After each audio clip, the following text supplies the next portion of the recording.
تبارك الذي بيده الملك وهو على كل شيء قدير.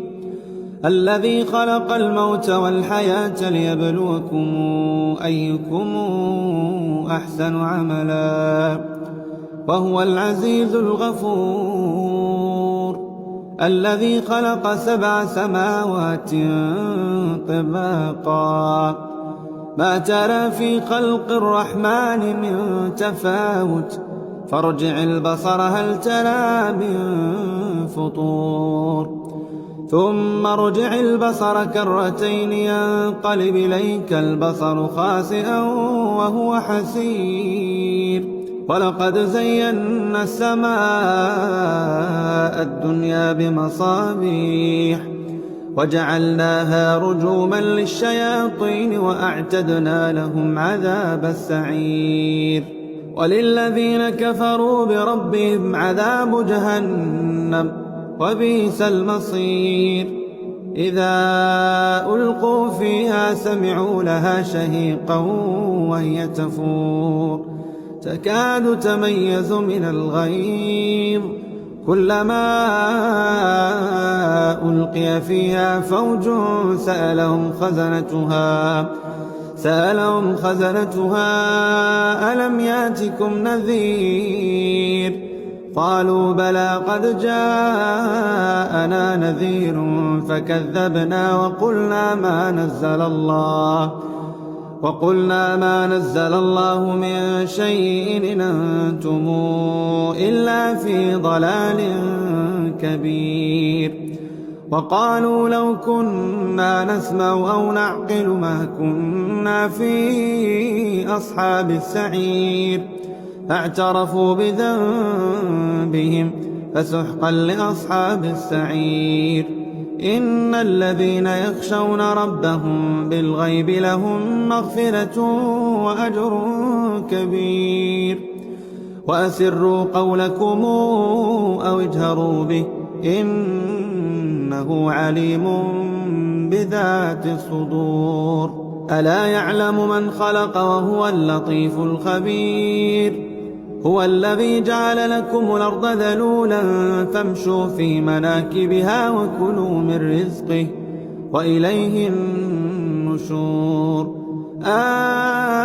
آمنتم من في السماء أن يخسف بكم الأرض فإذا هي تمور أم أمنتم من في السماء أن يرسل عليكم حاصبا فستعلمون كيف نذير.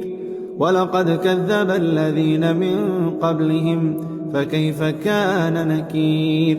أولم يروا إلى الطير فوقهم صافات ويقبض ما يمسكون إلا الرحمن إنه بكل شيء بصير. أمن هذا الذي هو جند لكم ينصركم من دون الرحمن إن الكافرون إلا في غرور.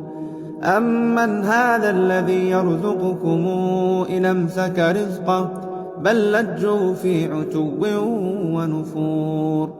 أفمن يمشي مكبا على وجهه أهدى أمن يمشي سويا على صراط مستقيم. قل هو الذي أنشاكم وجعل لكم السمع والأبصار والأفئدة قليلا ما تشكرون. قل هو الذي ذرأكم في الأرض وإليه تحشرون. ويقولون متى هذا الوعد إن كنتم صادقين. قل إنما العلم عند الله وإنما أنا نذير مبين. فلما رأوا زلفة سيئت وجوه الذين كفروا وقيل هذا الذي كنتم به تدعون. قل أرأيتم إن أهلكني الله ومن معي أو رحمنا أو رحمنا فمن يجير الكافرين من عذاب أليم. قل هو الرحمن آمنا به وعليه توكلنا فستعلمون من هو في ضلال مبين. قل رأيتم إن أصبح ماؤكم غورا فمن يأتيكم بماء معين.